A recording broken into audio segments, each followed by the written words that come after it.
puedes perder ni uno. ¿Y sabe? Mi hija va a clase. Mi hija, perdón, va a clase en la Católica, estudia diseño y en un minuto estamos en vivo. No, ahora estamos en vivo. Me avisas, Liz. Pues ya está. Estamos en vivo. Ok. ¿Estamos? Hola a todos. Les damos la más cordial bienvenida a los que están conectados y a los que se van a seguir sumando, ¿cierto?, a esta transmisión desde distintos lugares. Este es el cuarto encuentro que forma parte de un ciclo que hemos llamado Conversaciones para directivos y sostenedores en tiempos de pandemia, que es una iniciativa que surge desde la Pontificia Universidad Católica de Valparaíso, desde Líderes Educativos, el CIAE de la Universidad de Chile y de Fundación Educacional Arauco. A través de este ciclo de conversaciones buscamos apoyar y acompañar a sostenedores y líderes en su tarea de generar condiciones para que los centros escolares puedan seguir realizando su labor de la mejor manera durante este tiempo que ha sido tan difícil para todos. Soy Marcela Sáez de Fundación Arauco y junto a Mario Uribe de Líderes Educativos seremos los anfitriones de esta conversación en la que contamos con muy interesantes invitados. Quisiera agradecer especialmente por el apoyo a esta conversación de hoy a saberes docentes de la Universidad de Chile. Ha sido muy relevante para nosotros también el trabajo en red durante este tiempo y con ellos también. En este cuarto encuentro, que llamamos Conectados para seguir educando, la acción socioeducativa de los centros escolares, nos vamos a centrar en conocer y en reflexionar sobre experiencias de conectividad entre escuelas, estudiantes y también otras instituciones que colaboran con el proceso de enseñanza-aprendizaje durante este periodo de pandemia conversaremos también qué motiva estas conexiones, qué las hace necesarias, qué las caracteriza.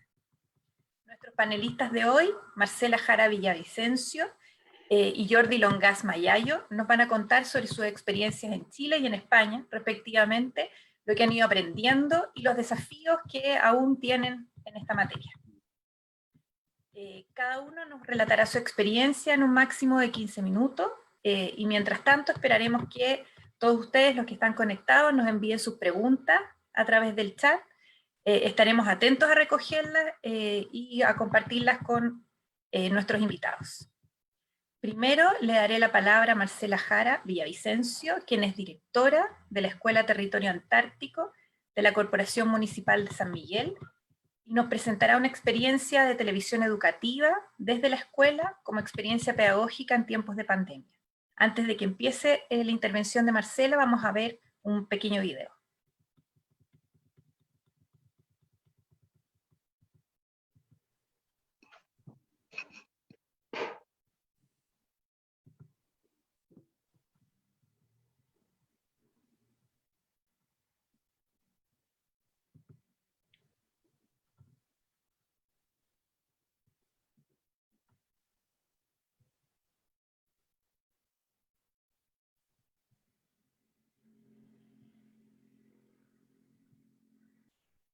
Audio, no hay audio. No se escucha. Vamos a decir que no se escucha.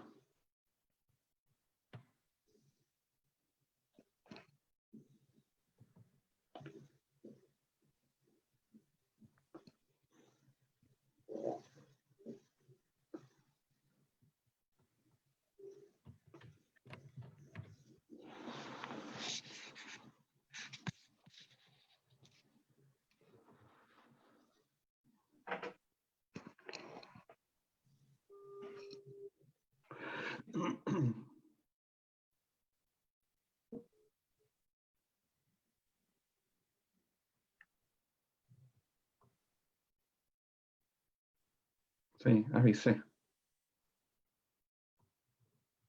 ¿Yo no escucho nada? ¿Ustedes tampoco? No. No. Sí, porque puse mi teléfono al Facebook y por suerte no nos vemos nosotros, pero no se escucha nada. No. Y me está preguntando si se escucha o no No se escucha. Entonces que parta Marcela nomás y nosotros lo resolvemos. Marcela parte. Sí, hola, muy buenas tardes. Gracias por la invitación. Creo que, bueno, en el video, si en algún momento se arregla, Yo soy directora, mi nombre es Marcela Jaravicencio y soy directora de una escuela pública en la comuna de San Miguel. Este es mi segundo año en ese maravilloso espacio, porque es un espacio de aprendizaje, es una comunidad que siempre se está desafiando y no podíamos ser distintos. Y nuestra gran propuesta, cuando ocurrió, cuando nos dijeron, porque además nosotros, ojo, no alcanzamos a entrar, la escuela tuvo cambios en su infraestructura, entonces cuando íbamos a entrar, que era el 16 de marzo, adivinen lo que pasó.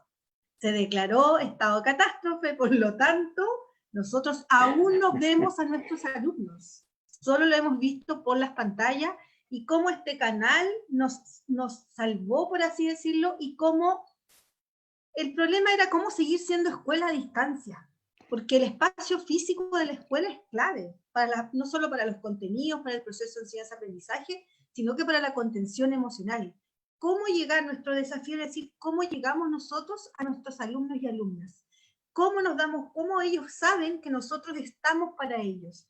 ¿Cómo llegamos a aquellos niños donde su único espacio social es la escuela?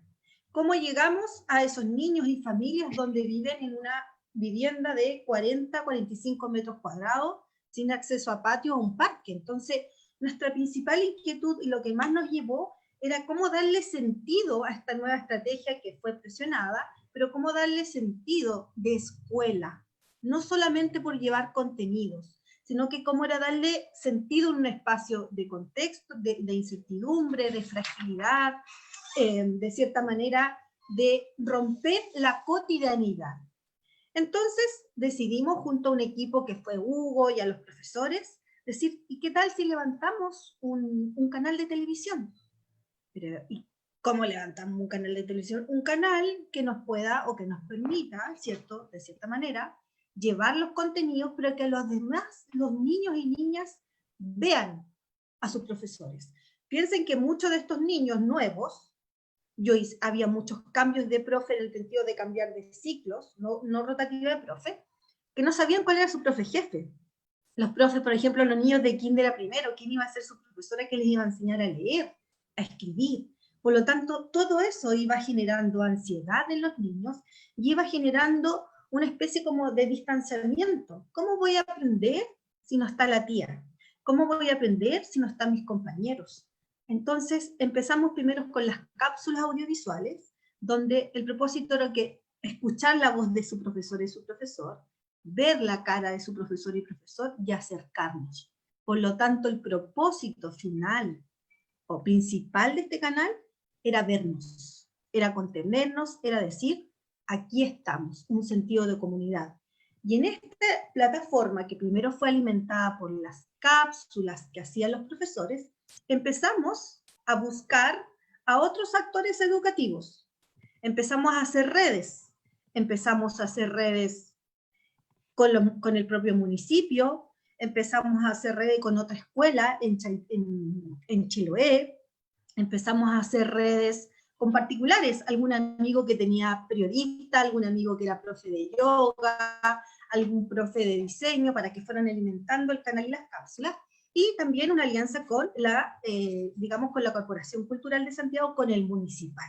También, ¿por qué? Porque queríamos ir elevando expectativas de que entrevistar gente y personajes que les permitieran a los niños un poco salir de este contexto de encierro, salir de este contexto de alerta, y el canal se fue alimentando no solo con las cápsulas audiovisuales de las profes, sino que entrevistas en vivo, conversatorios, desafíos, cápsulas donde los profesores hablan, pero también hacen participar. Hemos tenido invitados deportistas, periodistas, ¿ya?, donde los niños van interactuando. Hicimos un conversatorio de diversidad y género también. ¿Por qué? Porque al final este canal de televisión se transformó en el patio de la escuela.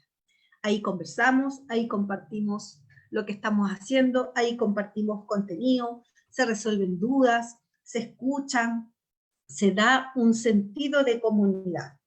Para crear este canal es súper importante que todos alimentamos el canal. Ojo, que no está a cargo solamente de la directora o de enlace. Todos lo alimentamos. Este canal pasó por varios, desde el 18 de mayo, y ahí, si es que logramos ver el video, pasó por varios capítulos, como cuando nace algo. Primero, lo alimentamos con cápsulas de los profes de manera rotativa, como a la antigua, en los cines, rotativo, ¿ya? Nos fuimos dando cuenta, ¿cierto?, que necesitábamos dar un frescor. Pusimos desafíos para que los niños fueran a levantar. Luego dijimos, esto está muy desordenado, a ver si, de cierta manera, lo que nosotros hacemos es ir focalizando. Entonces, cada día tiene un tema específico. Por ejemplo, el lunes corresponde a artes, y hay un equipo de 6 o 5 personas, donde hay un directivo, profesores y asistentes de educación, que alimentan ese canal. Es decir, le dan una estructura, le dan un tema. Es un trabajo colaborativo, donde incluso están los apoderados de los niños de comunidad. No es algo que levanta el equipo directivo. Es una necesidad comunitaria. No sé si me voy siendo clara, o a lo mejor ustedes me dicen voy siendo muy rápida, Mario o Marcela. Entonces, es importante entender como que estaba el desafío de llegar a nuestros alumnos y hacer una contención, porque muchos de ellos no tienen acceso a internet, no hay Netflix, no hay cable, ¿ya? Pero a la vez una contención emocional y a la vez motivar. ¿Cómo logro yo motivar y logro tener a mis alumnos aquí? Aquí estoy, aquí estamos. No con una necesidad de control, sino con una necesidad emocional de saber que vamos a estar bien, vamos a salir juntos, necesitamos reflexionar, necesitamos avanzar, pero también necesitamos aprender juntos. Y este canal hoy en día tiene 800, es un canal igual cerrado, es abierta la publicación, pero va cerrando, y este canal va de lunes a viernes, desde las 2 hasta las 8 de la tarde, con mucho material en vivo también. Llevamos como 110.000 reproducciones, es decir, hay mucha gente que lo ve, y no solamente nuestros alumnos, sino que lo ven desde otras escuelas. Hay muchas familias que se alimentan de la programación de este canal, porque quizás en las escuelas que están, a lo mejor no lo tienen, o a lo mejor les gusta, pero ha sido un espacio súper bonito de aprendizaje. Yo en la mañana, cuando vi el video, le decía a Mario que era como, bueno, va a sonar exagerado, pero como cuando un hijo o algo que tú has creado con un equipo, de que uno no es tan consciente de lo que va logrando hasta que va tomando procesos de monitoreo, de evaluación, de decir, mira lo que hemos levantado como comunidad. Y pucha que se puede, y pucha que las escuelas públicas tienen tantas buenas noticias que entregar, tanto, que esto es un ejemplo, porque estoy segura que hay un montón de escuelas que han levantado esfuerzos y se han desafiado, y darle un vuelco y un giro a la escuela pública. La escuela pública es esto. Es a pulso de motivación, es a pulso de querer llegar, es a pulso de decir, basta de considerarse la escuela pública como la escuela pobre, la escuela frágil, o la escuela que repite círculos. No, la escuela pública es maravillosa. Y esta escuela, de la cual yo soy directora y que quiero muchísimo, me siento súper orgullosa, y aprovecho de enviarle un saludo a todos los profesores, a los docentes, a los asistentes, a los niños, que los quiero un montón y los extraño. Es que yo me siento orgullosa de esta escuela, orgullosa de este proyecto, que seguramente no nos vamos a detener, volvamos o no volvamos, va a seguir siendo una instancia que nos empuja, nos desafía, y nosotros hemos visto esto tan triste, sin dejar de ser como una oportunidad. Esta ha sido una oportunidad que nos ha empujado a desafiarnos, a reflexionar y a mejorar nuestras prácticas pedagógicas en función, ¿cierto?, de la motivación, y lo más importante, de nuestros niños y de nuestras niñas. Eso, mis estimados. Muchas gracias, Marcela. No solo por compartir en el fondo esta experiencia con nosotros, sino que porque estoy segura que al compartirla también se ayuda a enriquecer en el fondo el repertorio de otros, de cómo podemos no solo motivar, como dices tú, a los estudiantes en este tiempo, sino que también acoger y también hablar del aprendizaje.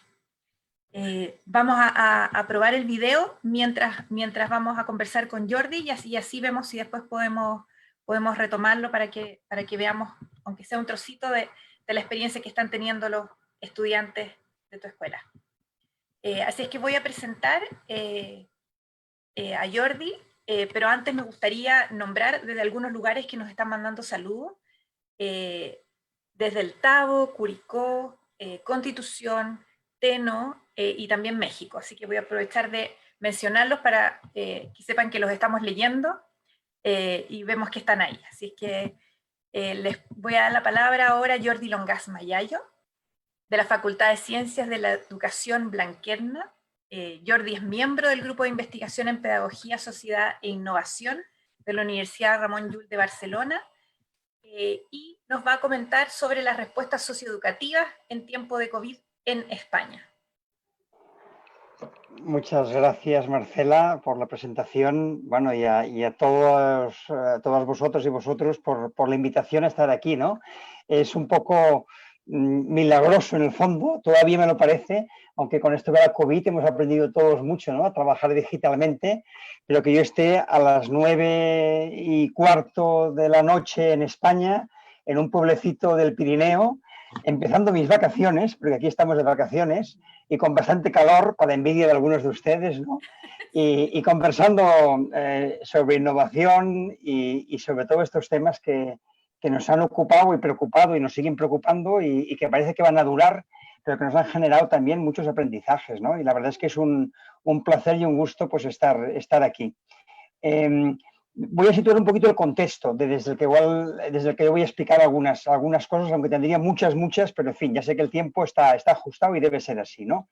Nosotros en España el 13 de marzo empezamos el confinamiento. El 24 de junio, por San Juan, se acaba el curso. O sea que, a diferencia de ustedes, nosotros nos agarró todo desde mitad hasta final de curso sin poderlo cerrar con presencialidad. Quizás es más fácil que lo que les está pasando a ustedes, porque los chicos, las chicas ya tenían, ¿no? un engranaje en la escuela y estaban ubicados con sus tutores docentes tutores y con un trabajo, y a partir de aquí, pues, bueno, el problema fue cómo seguimos, ¿no? En nuestro caso, estamos llevando en el grupo de investigación, y yo de hecho soy el director ejecutivo del grupo de dirección científica de un gran programa en España que se llama Casa por Infancia, que trabaja para mejorar oportunidades educativas en infancia vulnerable por causa de la pobreza. Trabajamos con 177 redes que llevamos instalando desde hace más de 8 años con este programa. El programa es de una fundación bancaria que lo apoya por parte de su obra social, y este programa actualmente atiende a unos 65.000 niños, niñas y adolescentes de 11 comunidades autónomas españolas, de las 17 que hay. Está sobre todo ubicado en las ciudades más pobladas, donde se concentran las principales bolsas de pobreza. En el programa están colaborando 430 entidades, organizaciones sociales, de lo que sería el tercer sector, que facilitan servicios y actividades de tipo socioeducativo, complementarias a lo que se hace en la escuela. O sea, sería un poco tiempo paraescolar o extraescolar que se ocupa con actividades de tiempo libre, con apoyo a refuerzo educativo, con formación de padres, con atención psicoterapéutica, etcétera, etcétera. Bueno, la verdad es que los promotores del programa, ante la situación de COVID, nos pidieron al grupo de investigación que organizásemos una investigación express para analizar qué es lo que estaba pasando, cómo se estaba respondiendo y anticipar también escenarios para el próximo curso, que nosotros lo empezamos en septiembre, porque ya se intuye que va a ser también un curso muy difícil y con mucha irregularidad, ¿no? Entonces realizamos una investigación en la que organizamos 11 grupos focales en las diferentes comunidades autónomas. En total participaron 120 personas de 80 entidades más administraciones locales. Y a partir de este trabajo intenso que lo realizamos en el mes de mayo, pues bueno, elaboramos ya los primeros resultados y conclusiones. Hay una segunda parte que vamos siguiendo avanzando, pero lo que me gustaría a mí hablar es de las primeras conclusiones de esta investigación, en donde la mirada es sobre la acción socioeducativa. Por lo tanto, la educación combinada con la acción social, que se hace también desde la escuela, pero no solo desde la escuela, ¿no? Un poco esa mirada en el fondo de la pedagogía social, ¿no? De una educación amplia, y posiblemente, para traducirlo más al lenguaje latinoamericano, podríamos hablar de pedagogía comunitaria y de acción comunitaria, en cierta manera, ¿no? Nos referimos un poco a eso. Bueno, nosotros nos preocupaba que en España, a raíz de la COVID, se había detectado un 20% de desconexión digital. Se cifra que este es el número de familias, el 20%, que no tienen acceso, podríamos decir, a Internet, a red, de ningún tipo. En nuestra investigación, por lo que han ido explorando las entidades que participaron, situaríamos que hay como un 38-40% de las familias vulnerables por causa de pobreza que no tienen conexión o escasamente con un smartphone, ¿no? Pero lo que no tiene, está claro, son módem, acceso a wifi de una manera fácil. La mayoría, por ejemplo, no tendrían ordenadores portátiles en casa, por lo tanto, una gran dificultad. La estrategia de las escuelas en España ha sido, sobre todo, organizar tareas que se enviaban a las familias para que las pudiesen resolver y a partir de aquí hacer un seguimiento de esas tareas por parte de los docentes. En este proceso ha habido de todo, o sea, ha habido escuelas, ha habido centros educativos que han respondido muy rápido, muy bien, y ha habido centros educativos que les ha costado casi un mes organizarse y empezar a conectar con las familias. O sea que hubo un tiempo inicial de parón, en algunos casos muy fuerte, en otros no, en otros se conectaron muy rápidos. Y cuando analizamos el tipo de tareas, también hemos visto que en algunos casos era un tipo de tarea muy centrada al currículum y por lo tanto organizada por las asignaturas, ¿no? Por las materias, en donde cada docente respondía, y en cambio ha habido otros centros que han sido muy creativos y han planteado más trabajar por proyectos, elementos más transversales, intentar, diríamos, no reproducir la jornada escolar como estaba prevista, sino ser más creativos y sobre todo, diríamos, favorecer más aprendizajes de competencias, aunque no fuese tan centrado en lo que sería el currículum escolar español, ¿no? En este análisis hemos visto que, desde luego, lo que más ha costado a los docentes ha sido trabajar con los niños y niñas más pequeños, con la primaria o con la básica. Evidentemente, cuando vas a niveles medios, secundaria, la autonomía de los jóvenes es mayor, se manejan con mayor competencia digital y ha sido más fácil las conexiones, ¿no? Con los pequeñitos o no tan pequeñitos, pero en fin, 8, 10, 12 años, la verdad es que era fundamental el papel de las familias. Y entonces los docentes, digamos que en muchas ocasiones, gracias a la cámara, ¿no?, han entrado en los hogares de las familias, cosa que no habían hecho nunca. Y ha sido algo como muy aleccionador, muy interesante y en ocasiones también muy duro, ¿no? Había familias, por ejemplo, había niños que no se querían conectar para que sus maestras o maestros no viesen cómo era su domicilio. Muy chico, muy precario, y en cambio tenían vergüenza, digamos, ¿no? Bueno, y muchos docentes han tenido que atender más a los padres que a los niños, ¿no? Porque al final era la ansiedad de los padres, ¿no? ¿Qué hacer, qué no hacer, etcétera, etcétera, ¿no? Bueno, imagino que nada diferente de lo que también habrán vivido aquí, ¿no?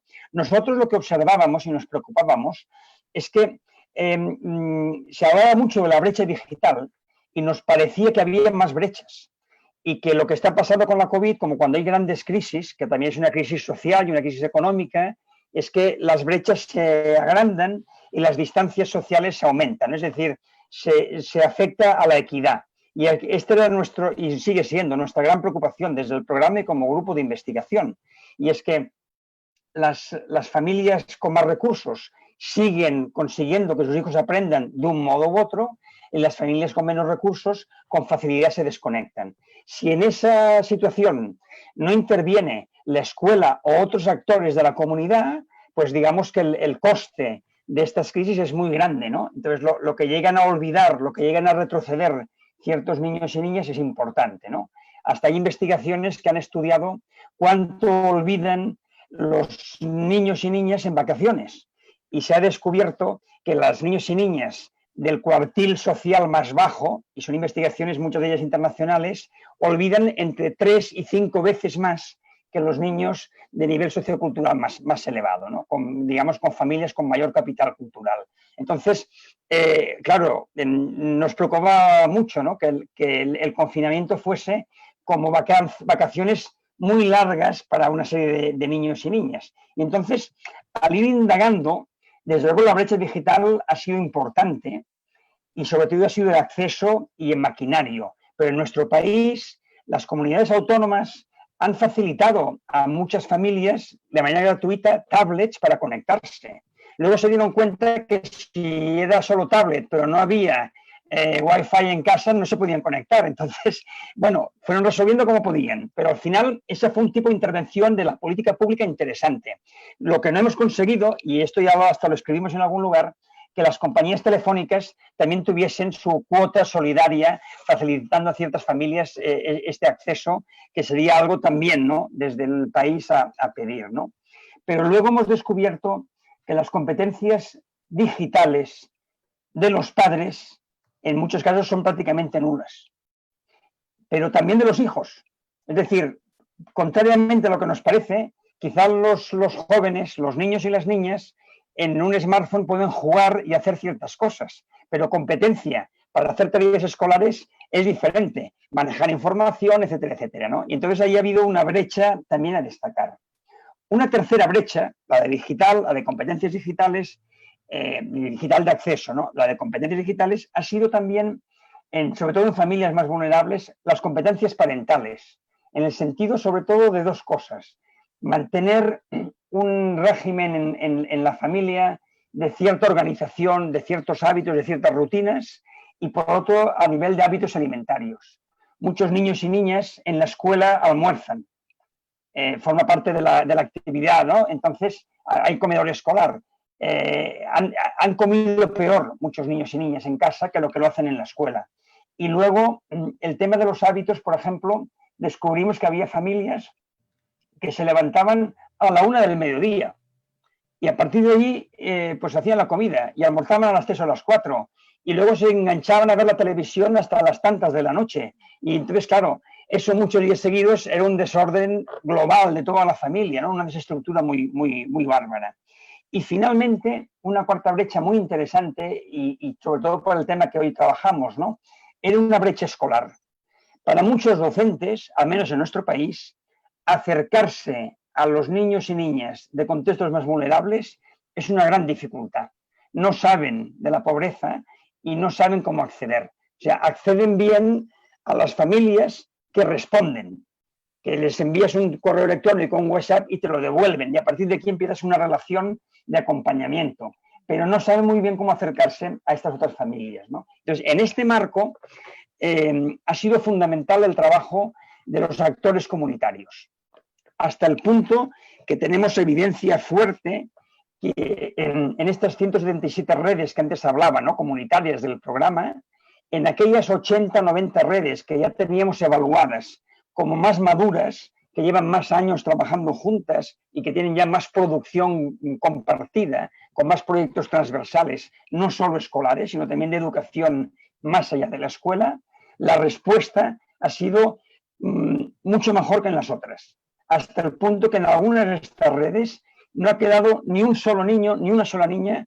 sin acceder a lo que sería el seguimiento escolar y demás, ¿no? Ahora, ¿qué ha pasado? Pues que ha habido educadores no docentes que se han dedicado hasta a veces a ir a las casas, a llevar unas fotocopias para hacer trabajos, a facilitar la conexión, a hacer unas tutorías para poderse conectar, etcétera, etcétera, etcétera. Entre las cuestiones que yo destacaría más como estrategias que se han seguido, y voy terminando, sería una, la mediación escuela-familia. Esto a veces ha habido en las escuelas pues un psicólogo, una psicóloga que ha sido capaz de habilitarlo, ¿no? Pero en estas redes más comunitarias ha habido otros actores que de repente, en lugar de estar trabajando en refuerzo escolar, por ejemplo, en horario complementario, han entrado en lo que sería la jornada escolar para seguir y acompañar niños, ¿no? Otra cuestión, y muy vinculada a esta, ha sido como una cierta mentoría digital. Ha habido jóvenes, hasta voluntarios, que han acompañado a chicos y chicas más pequeños como amigos digitales, ¿no?, para facilitarles la alfabetización básica para poder trabajar con la escuela. En algunos lugares se han propuesto, lo que digo son elementos que saco de un sitio y de otro, pero no en todas partes todo esto se ha hecho de golpe, ¿no? Ya se comprende, ¿no? En algún lugar se han propuesto actividades de ocio para hacer en familia desde este proyecto comunitario, para que el ocio fuese algo más cultural y más educativo también, ¿no? ha habido también en prácticamente todas las redes, porque es un servicio que el programa lo facilita, apoyo psicosocial. Antes lo comentaba Marcela también, ¿no? De las carencias emocionales, del miedo, de lo que ha supuesto todo esto, ¿no? De difícil para todos, o está suponiendo, y en muchos casos ha sido algo muy demandado y muy útil el poder tener alguna consulta telefónica, un cierto seguimiento, un acompañamiento, ¿no? A las dudas de los papás y las mamás, ¿no? Después, una cuestión que han hecho las entidades ha sido facilitar el acceso a ayudas. Ha habido ayudas sociales, cada vez más, si no manejas digitalmente las plataformas, no consigues las ayudas, con lo cual aún te alejas más, ¿no? de elementos que ayudarían a hacerte equidad, y ha habido también esa intermediación. Ha habido redes de jóvenes y de familias de tipo informal que de manera más voluntaria se han ido autoorganizando para dar apoyo a todas estas cuestiones. Sin duda, donde ha funcionado mejor las cosas ha sido allá donde el currículum no ha sido lo más importante, y en cambio hemos sido capaces de entender que lo más importante era mantener el aprendizaje, ¿no? Mantener hábitos, mantener trabajo, ¿no? En alguna ocasión, en algunos territorios, se ha organizado canal WhatsApp con pequeños vídeos, pequeñas instrucciones que han mantenido, ¿no? Una cierta comunidad de trabajo, ¿no? De aprendizaje a raíz de eso. Y también en algunos lugares, por ejemplo en Canarias, se ha organizado una plataforma web con contenidos educativos muy potente, que ya lleva más de 8.000 visitas, descargas, bueno, de los propios usuarios de la plataforma, ¿no? de ese lugar. Yo diría que en los centros educativos privados, o en nuestro caso son concertados, son particulares pero sin ánimo de lucro, y públicos en los que ha habido liderazgo directivo y en los que ha habido compromiso docente, las cosas han funcionado dentro de la dificultad razonablemente bien, aunque eso sí, con un esfuerzo titánico de los docentes, metiendo más horas que no se han metido nunca, ¿no? Pero ha sido un compromiso muy, muy lindo y que hay que reconocer, ¿no? Y finalmente diría que de la COVID y de esta experiencia que hemos tenido en concreto en Cataluña, que es donde yo vivo y donde nuestro grupo opera, se han dado ya 2 decisiones que nos alegran mucho, que son, pienso que innovadoras, y además en las 2 nuestro grupo de investigación ha sido convocado para que las acompañemos en su diseño y ejecución futura, ¿no? Una, se van a incorporar a los centros educativos integradores sociales. Una figura que sería una persona puente, ¿no? Entre la escuela y la comunidad, la escuela y las familias, no estrictamente un docente, pero para hacer esta función más mediadora. Seguramente con un integrador social por centro no se alcanza, pero es un elemento conceptual muy poderoso, y lo que sí que nosotros abogamos es porque sea la red comunitaria la que colabore más con la escuela, para lo cual hay que trabajar, por supuesto, relaciones, ¿no? De colaboración y de confianza. Y la segunda estrategia que nos deja muy felices es que ya hace unos años en Cataluña se habían diseñado planes educativos de entorno.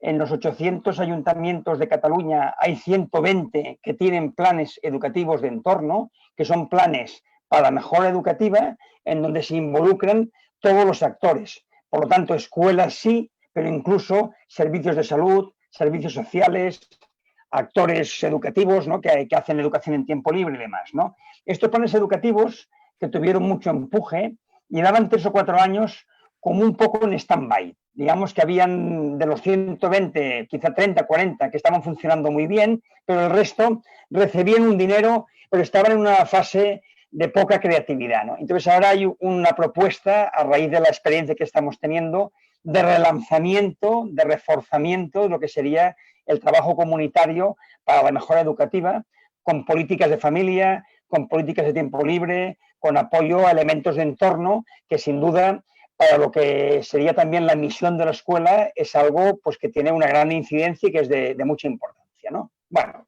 acabo aquí de momento. Muchas gracias, Jordi. No tenemos ninguna duda que ampliar la conversación hacia experiencias internacionales también, en este caso la española, ¿cierto? La que estás teniendo tú allá, nos ayuda a enriquecer la mirada y leer con otros ojos la propia experiencia también, que creo que es muy necesario. Hemos recibido, y también quiero hacerme cargo de los saludos que tenemos desde Coyanco, Peñaflor, Valparaíso, El Carmen, Chillán, Rancagua, El Midusé, Punta Arenas y Renca. Se me va a escapar alguno, pero ahí van casi todos. Vamos a intentar, antes de pasar a las preguntas, ver el video de Marcela, que no pudimos, a ver si es que ahora podemos tener audio.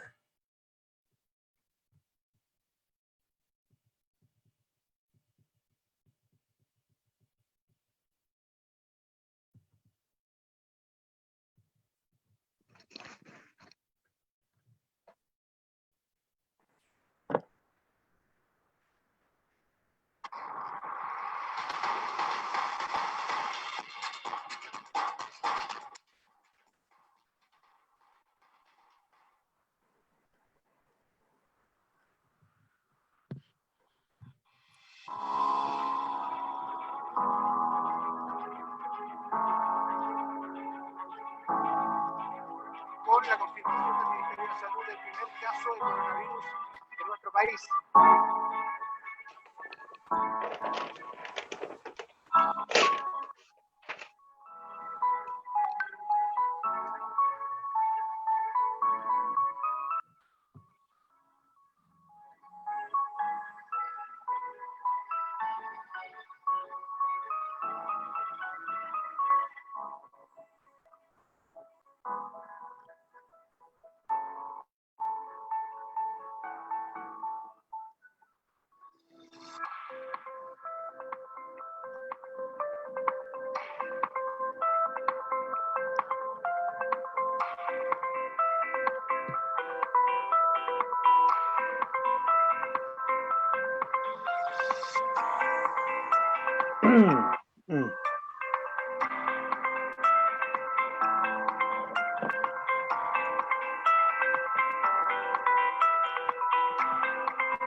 Soy la profesora Daniela Matamala y hoy realizaremos una nueva clase en sexto básico.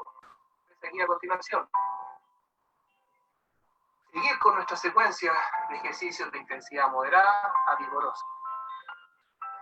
Hola niños y niñas del primer básico, ¿cómo están? Espero que estén muy bien en sus casas. ¿Qué fue lo que más les gustó de la actividad y lo que menos les gustó?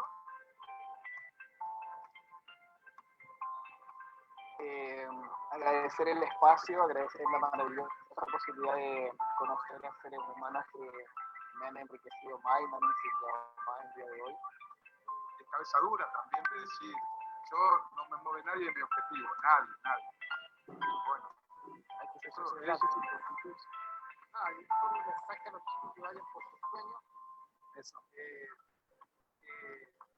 los persigan, siempre los te digo, alguien siempre te está mirando como actúa, como trabaja, responsable.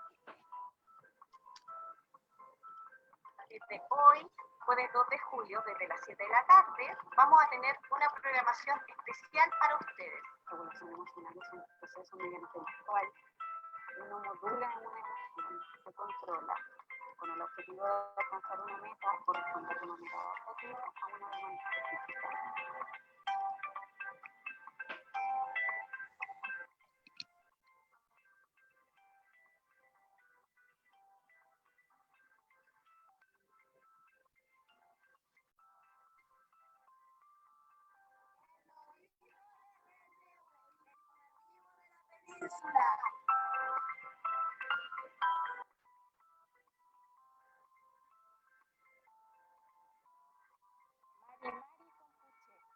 Días.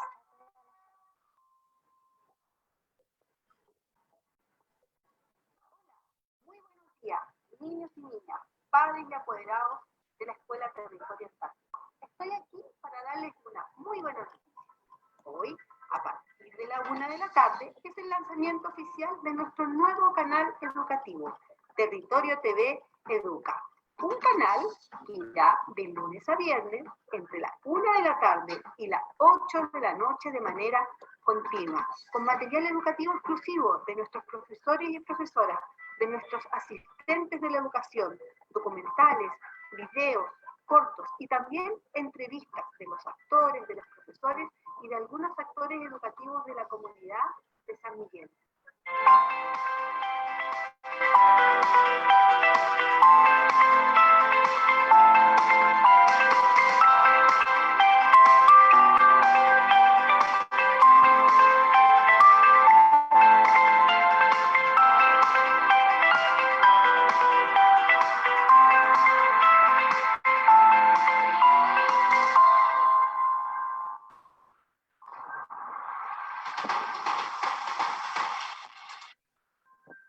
Buenísimo el testimonio, muchas gracias.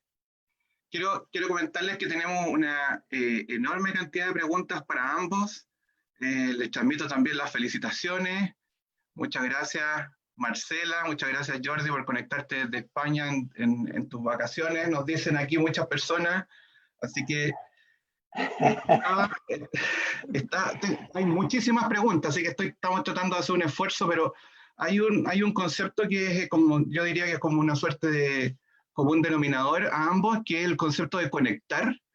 En ambos casos, Marcela nos decía que no entramos a clase y la necesidad de conectarnos con nuestros estudiantes, y Jordi, si no entendí mal, el centro del desafío era cómo conectar la escuela con los padres, un conjunto de padres que tenían competencias parentales más bien descendidas, por lo que podemos ver. Y ahí entra un actor. Voy a partir con Jordi la primera pregunta, voy a tratar de resumir muchas que no han llegado, pero ¿quiénes son estos actores comunitarios que hacen el link entre la escuela y los padres, y cómo se involucran con el equipo directivo de la escuela para colaborar en el trabajo escolar y conectarse con los estudiantes, con los niños?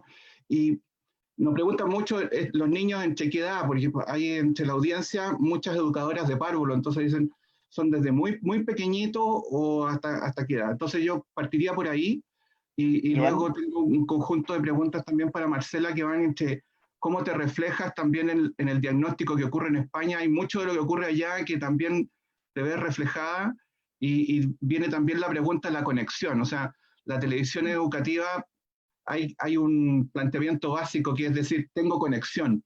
Entonces, ¿cómo lo trabajas con los que no tienen conexión? Que es uno de los diagnósticos que también planteaba Jordi, pero ¿cómo lo trabajas desde acá como para empezar? Entonces, Jordi. Bien, gracias, Mario. Hay harta teoría que explica la relación entre éxito escolar y éxito educativo, no solo escolar, éxito educativo, con el capital social de las personas y de las familias. Esto es algo importante, porque el capital social significa justamente, en el fondo, lo que pasaría en Facebook, ¿no?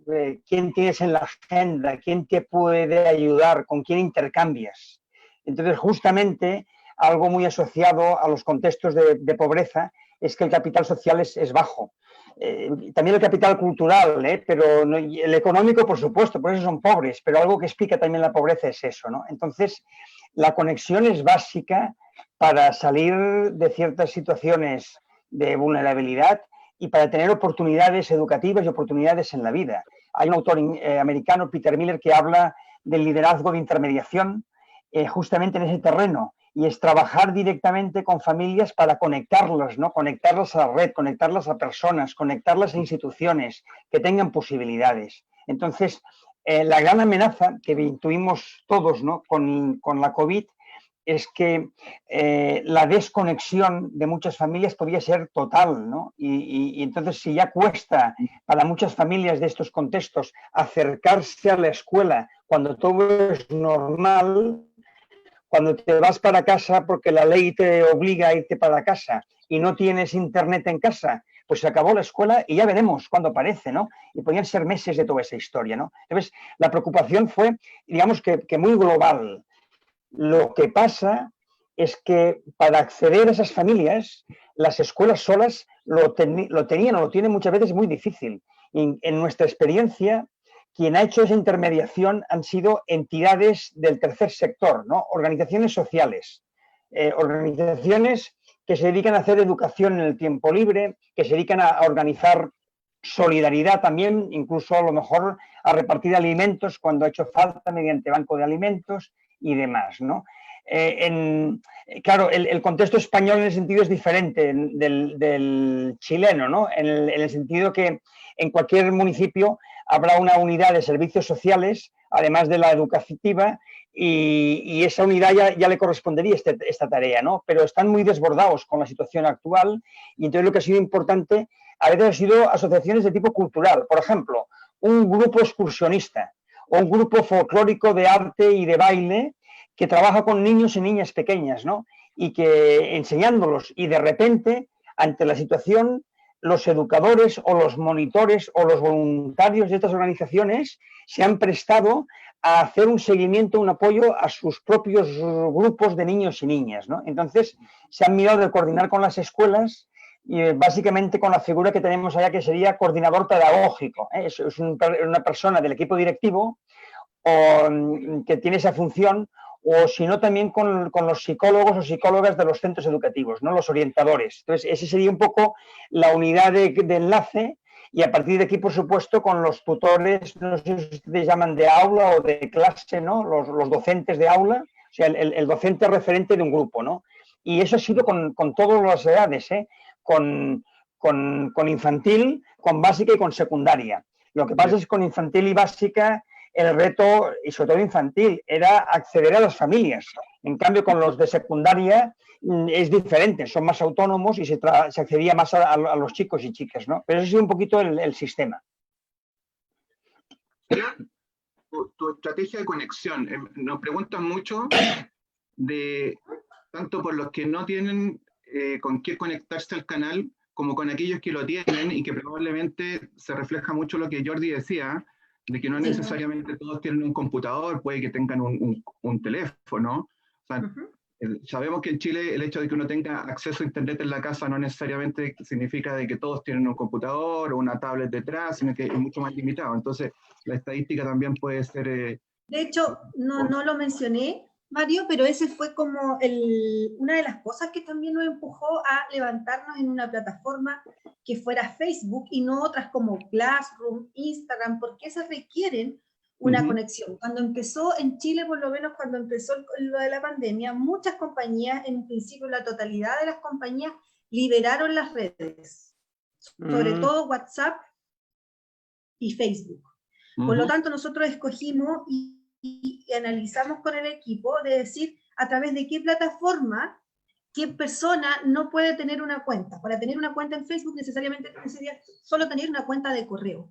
Y pensamos en esa posibilidad de que obviamente no existen computadores y que iban a existir quizás dispositivos electrónicos que fuera un celular, que generalmente es el celular que tiene el papá, y que ese celular llegaba también en el periodo que el papá estuviera en la casa. Por lo tanto, por eso escogimos Facebook, para intentar llegar a todas las familias.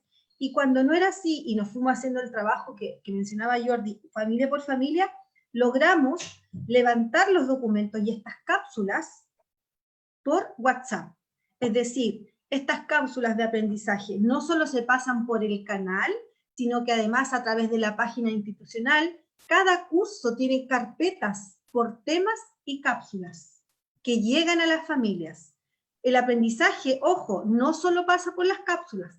Las cápsulas es un apoyo, el canal es un apoyo a lo que ya pasa. Es como cuando uno en la casa está y necesita sentir ruido y necesita sentir que está conectado.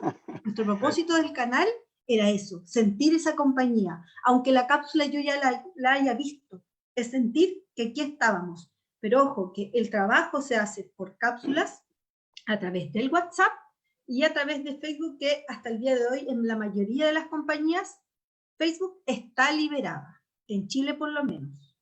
Ok.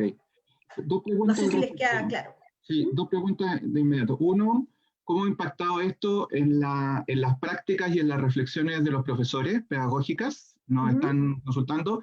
¿Y quiénes están haciendo las cápsulas? ¿Son solo los profesores o también tienen apoyo de la comunidad?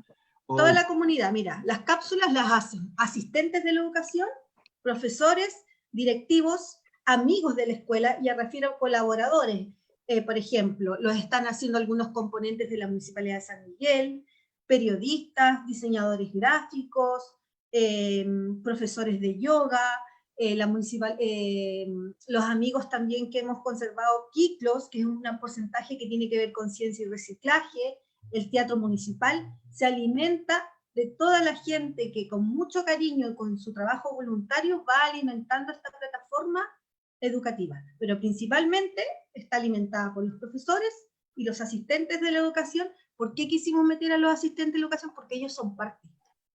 Como ellos están en la parte más física o administrativa, también era importante sumarlos a este barco de decir, ustedes son un ancla perfecta también, porque ellos también tienen mucha cercanía con los alumnos. Y al final no involucrarlo a ellos también significaba un quiebre emocional para ellos. Porque físicamente son las personas que hacen el aseo, que abren puertas, que atienden situaciones emergentes. ¿Qué van a hacer ellos en este tiempo?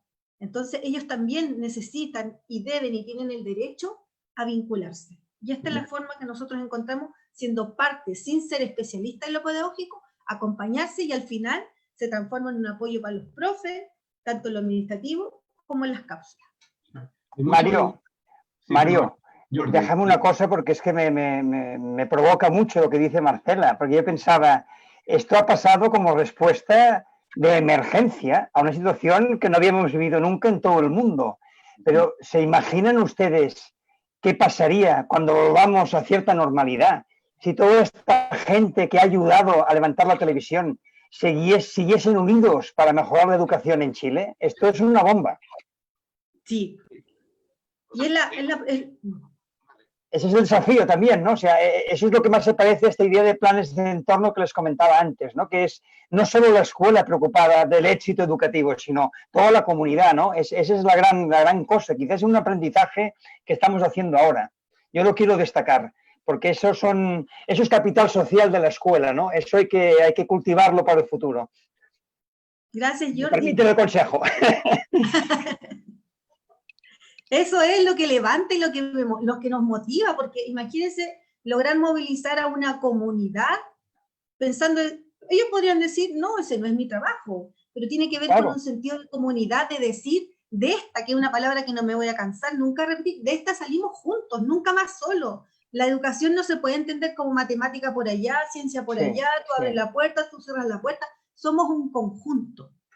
Sí. Nosotros manejamos mucho un concepto que es el de la corresponsabilidad, ¿no? Exacto. Todos somos responsables de, que no quiere decir que todos somos responsables en la misma proporción o en la misma cantidad, ¿no? Porque cada uno tiene sus responsabilidades, ¿no? Los padres las suyas, la escuela las suyas, pero todos somos responsables de la educación de los pequeños, ¿no? Sí. Exacto, Jordi.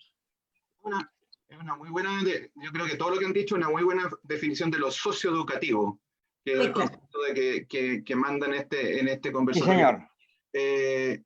Marcela, hay muchas preguntas de profesores que dicen, bueno, ¿cómo lograron en tan poco tiempo alinearse incluso al currículum? ¿O están fuera del currículum estas cápsulas o estos recursos? No, lo que fuimos intencionando es que era muy, muy, muy difícil pensar que nosotros vamos a lograr un currículum tan estructurado, tan largo como lo existe. Claro. Podría ser tema para otro conversatorio. Primero fue centrar las habilidades, centrar en principios básicos, habilidades básicas, más que en contenidos, en habilidades que fueran transversales a todas las asignaturas, y fuimos fusionando asignaturas. Nosotros no pasamos lengua, fuimos fusionando, porque al final, ¿qué sentido tenía bombardear de contenidos y conceptos en un concepto que uno, como propio adulto, estaba recién recibiendo? Por lo tanto, fue consensuar, flexibilizar en torno a habilidades, ¿ya? Y a través de cápsulas. ¿Qué son lo que entendemos por cápsulas? Es una clase bastante abreviada que va entre los 5 y los 20 minutos, que también tiene un inicio, un desarrollo, un cierre, pero tiene mucha reflexión.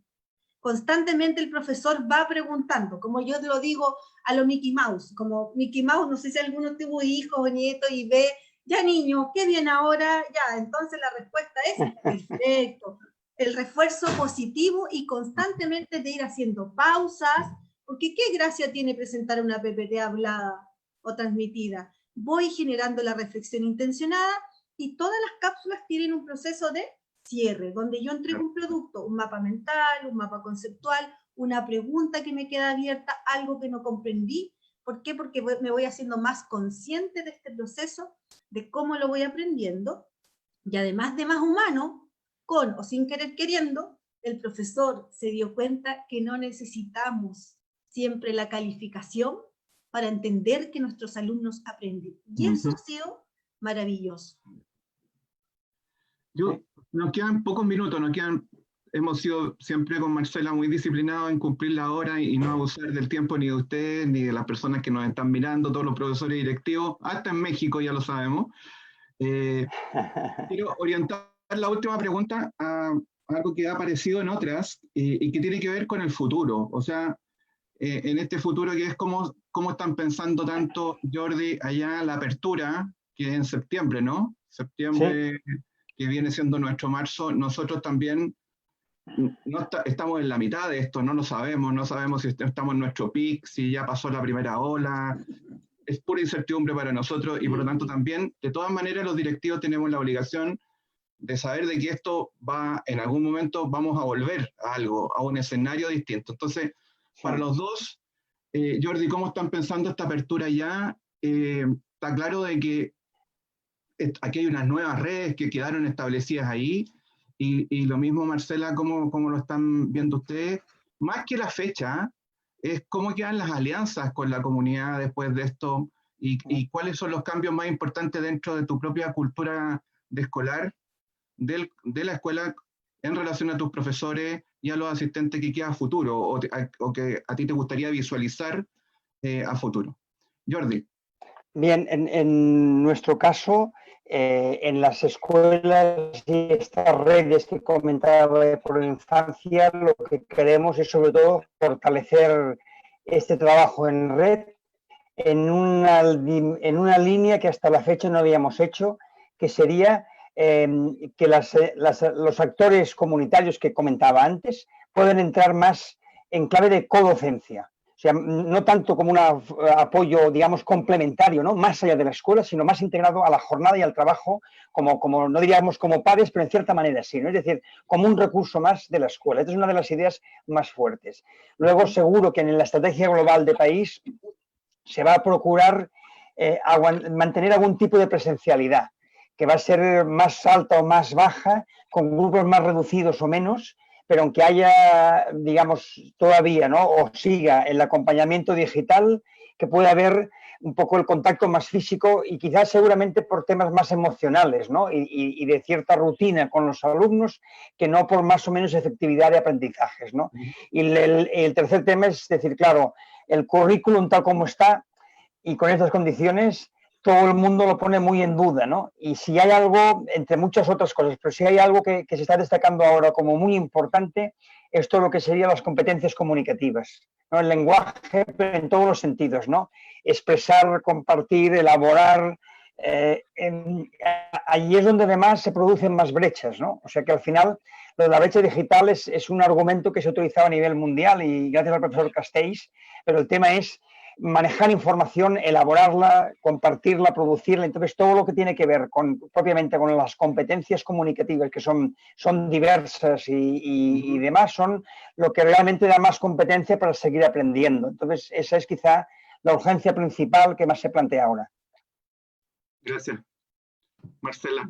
Nuestra propuesta, hemos hecho un borrador, un protocolo de borrador, que este es como la octava versión, no sé, pero creo que el punto el más importante es que no se puede volver a pensar en la escuela. Yo pregunto, ¿cómo nos demoramos tanto en darnos cuenta que tuvo que venir una pandemia para darnos cuenta que ya sabíamos que era fome, que era poco motivador? Pero nuestra vuelta va a estar centrada en dos cosas, que es lo que decía Jordi también, en actividades, en focos emocional y en focos de acción, deportivos. Nosotros tenemos pensado los pocos tiempos que van a ir, porque la jornada se acorta, en momentos de clase que no sean más de 40 minutos y hayan quiebres. pausas activas, yoga, de cierta manera meditación, y ya estamos haciendo alianza con aquello, con universidades y institutos. ¿Por qué? Porque hay que pensar que es imposible volver a la estructura de estar sentado, ya sea de frente, en grupo, con distanciamiento, a que yo voy a pretender recibir y recibir información por toda la información que yo no recibí en 6 meses. Ese es el primer error. El primer error es dar espacio a la conversación, al diálogo, a la reflexión, a que el alumno y los profesores expresemos cómo vivamos esto y cómo sobrevivimos y qué nos quedó de esto en la vida. Ese es el principal aprendizaje. Para el currículum habrán años, pero para lo real, para los que nos permite seguir viviendo como humanidad, es saber cómo estamos, cómo nos sentimos y cómo nos vamos a acompañar. Por eso que el arte y el deporte van a ser claves. Sí. Yo me empiezo a despedir ya y le dejo la palabra a Marcela. Yo creo que se ratifican 2 o 3 cuestiones. La primera es que efectivamente en tiempos de crisis el concepto de acelerador aparece muy fuerte, y lo que veníamos posponiendo hace mucho tiempo, o aquellos que no querían darse cuenta, nos vamos a tener que dar cuenta y vamos a tener que abordar la dinámica de otra manera, porque las soluciones que teníamos ya no nos sirven. Así que el acelerador ahí funciona, el escenario cambia, y sin duda la complejidad hace que esto no lo podamos hacer solo. Así que qué mejor que hacerlo con la comunidad y con un concepto de corresponsabilidad. Así que yo creo que los que estamos aquí, independientemente de la distancia o la posición que tenemos en el sistema, nos sentimos todos bastante corresponsables de lo que pasa con cada uno de nuestros niños y niñas. Así que muchísimas gracias. Yo, en nombre de todas las personas que han hecho las preguntas, son muchas que quedaron, como siempre, quedan un poco fuera, esperamos haber rescatado lo esencial. Paso ahí a Marcela. Y a mí me gustaría solo agradecerle a Marcela y a Jordi, porque siento que hay hartas cosas que reflejan que son muy necesarias de escuchar, pero yo me quedé con algunas que las quiero mencionar. De Marcela, cómo nos muestra que la escuela busca y necesita mantenerse conectado con sus estudiantes, no solo con un objetivo pedagógico, y que eso es muy marcado en lo que nos reflejó, sino que también con el objetivo de mantener a los estudiantes motivados, acogidos, contenidos, y no solo a ellos, sino que también a sus familias. Y de Jordi me gustaría rescatar las 2 respuestas que nos mostró, que seguramente aquí en Chile vamos a tener que a lo mejor mirarlas con un poquito más de detalle, que es la del integrador social, ¿cierto? Y de los planes educativos de entorno, que son 2 respuestas que me quedaron dando vuelta, que no alcanzamos a profundizar mucho más, así es que, pero ya le preguntaremos. Así es que muchas gracias a los 2, la verdad es que ha sido un conversatorio súper interesante, y también quiero despedirme agradeciendo a las más de 300 personas que se mantuvieron conectadas en el en vivo. Decir que también este conversatorio queda grabado en el Facebook del CIAE de la Universidad de Chile y en la Fundación Arauco y de Líderes Educativos. Eso, muchas gracias, ha sido un gusto. Gracias a ustedes. Muchas gracias. Igualmente también, muchas gracias. Muy bien. Un abrazo, que lo disfruten. Un Nos vemos gusto. 3 semanas más, nos vemos en el 5º conversatorio. Bueno, cuídense todos mucho, cuídense mucho. Igual, vamos. Disfruta las vacaciones.